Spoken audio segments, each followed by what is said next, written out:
ఒక విద్యుత్ ప్లాంట్ పెడతానన్నారు. కోట్ల రూపాయలు, వేల కోట్ల రూపాయల అప్పు అడిగారు.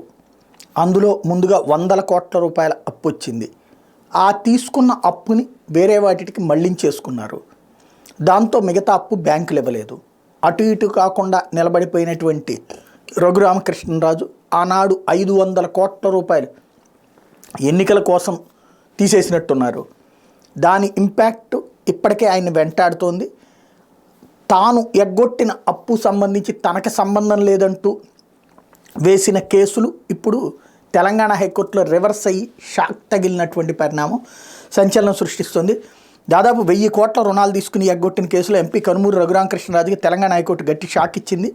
Rural electrification corporation limited REC తనకు ఉద్దేశపూర్వక రుణ ఎగవేతదారుడిగా ప్రకటించడానికి సవాల్ చేస్తూ హైకోర్టును ఆశ్రయించిన ఎంపీ రఘురామకృష్ణరాజును ఉద్దేశించి ఘాటు వ్యాఖ్యలు చేసింది. మా విచక్షణాధికారాలను ఇలాంటి రుణ ఎగవేతదారుల కోసం వినియోగించడానికి సిద్ధంగా లేమని తేల్చి చెప్పింది. దీని మీద 3 వారాల్లో రివ్యూ కమిటీని ఆశ్రయించాలని, చట్టానికి అనుగుణంగా కమిటీ తగిన నిర్ణయం తీసుకుంటుందని స్పష్టం చేసింది. సింగిల్ జడ్జి ఇచ్చిన ఆదేశాల్లో తాము జోక్యం చేసుకునేందుకు ఎలాంటి కారణం లేదని చెప్పింది. అసలు పాయింట్ ఏంటంటే తమిళనాడులోని టూటికోరిన్ జిల్లా సత్తాంకుళం తాలూకా సత్తావినల్లూరు పట్లకురిచి గ్రామాల్లో 660 మెగావాట్ల బొగ్గు ఆధారిత థర్మల్ పవర్ ప్రాజెక్ట్ ఏర్పాటు కోసం హిందూ భారత్ పవర్కి 2655 కోట్ల రూపాయల రుణాన్ని ఆర్ఈసీ మంజూరు చేసింది. పనులు పరిశీలిస్తూ దశల వారీగా ఈ మొత్తాన్ని ఇస్తామని చెప్పింది. 2014లో ఈ మేరకు 947 కోట్ల రుణాన్ని అందించింది. అయితే ఆ టైంలో రఘురామకృష్ణరాజు, ఆయన సతీమణి రమాదేవి హిందూ భారత్లో డైరెక్టర్గా ఉన్నారు.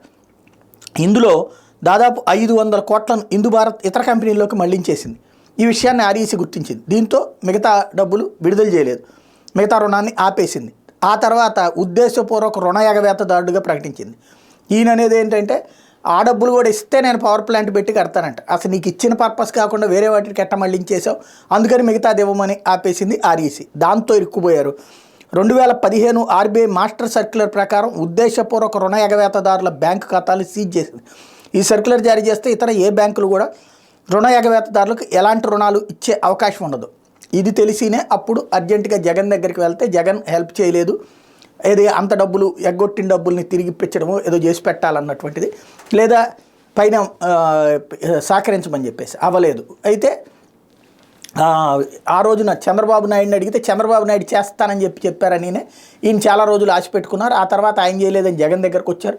జగన్ చేయలేదని ఇప్పుడు జగన్ మీద ద్వేషిస్తున్నారు. మళ్ళీ చంద్రబాబు వస్తే చేస్తారని నమ్ముతున్నారు. తమను రుణ ఎగవేతదారులుగా గుర్తించి 2022 జూన్ 16న సర్క్యులర్ జారీ చేయడానికి, క్రిమినల్ కేసు నమోదు చేయడానికి సవాల్ చేస్తూ రఘురామకృష్ణరాజు, రమాదేవి తెలంగాణ హైకోర్టును ఆశ్రయించారు. దీని మీద విచారణ చేపట్టిన సింగిల్ జడ్జి అన్ని అవకాశాలు ఇచ్చిన తర్వాతే ఆర్ఈసీ కమిటీ పిటిషనర్లకు సర్క్యులర్ జారీ చేసిందని స్పష్టం చేశారు. చట్ట ప్రకారమే ఆర్ఈసీ వ్యవహరించిందని, ఆ సర్క్యులర్లో జోక్యం చేసుకునేందుకు తమకు ఎట్లాంటి కారణాలు కనిపించడం లేదని స్పష్టం చేస్తూ రఘురామకృష్ణరాజు, రమాదేవి పిటిషన్లు కొట్టేశారు. ఆర్ఈసీ రుణం మంజూరు చేసే నాటికి పిటిషనర్లు ఇద్దరూ డైరెక్టర్గా ఉన్నారన్న వాదంతో ఏకీభవించారు. సింగిల్ జడ్జి తీర్పుపై పిటిషనర్లు ద్విసభ్య ధర్మాసనం ముందు అప్పీల్ దాఖలు చేశారు. దీని మీద విచారణ జరిపిన తెలంగాణ హైకోర్టు ప్రధాన న్యాయమూర్తి జస్టిస్ అలోక్ కరాదే, జస్టిస్ అనిల్ కుమార్ జూకంటి ధర్మాసనం బుధవారం ఉత్తర్వులు జారీ చేసింది. సింగిల్ జడ్జి అన్ని అంశాలను పరిగణలోకి తీసుకున్న తర్వాత తీర్పునిచ్చారని, అందులో జోక్యం చేసుకోలేమని తేల్చెప్పింది. రివ్యూ కమిటీని ఆశ్రయించకుండా తమ వద్దకు రావడాన్ని న్యాయస్థానం తప్పుపట్టింది. రివ్యూ కమిటీ చట్ట ప్రకారం నిర్ణయం తీసుకుంటుందని స్పష్టం చేస్తూ రఘురామకృష్ణరాజు, రమాదేవి, డి మధుసూదన్ రెడ్డిల అప్పీళ్లను ముగించింది. అసలు విషయం ఏంటంటే ఈ మధ్యన ఇదొక తెలివితేటలు నేర్చారు రాజకీయ నాయకులు. ఒక కంపెనీ పెడతారు, డబ్బులు తీసుకుంటారు అప్పు, ఆ తర్వాత ఈ మళ్ళించేసుకుని రాజకీయాలకు వాడేసుకోవడమో లేకపోతే అడ్డదిడ్డంగా ఖర్చు పెట్టేసుకుంటారు. ఆ తర్వాత అవతల పట్టుకోగానే, అంటే దాని మీద బ్యాంకులు నోటీసులు ఇవ్వగానే అందులో నుంచి వీళ్ళు రాజీనామా చేసేస్తారు.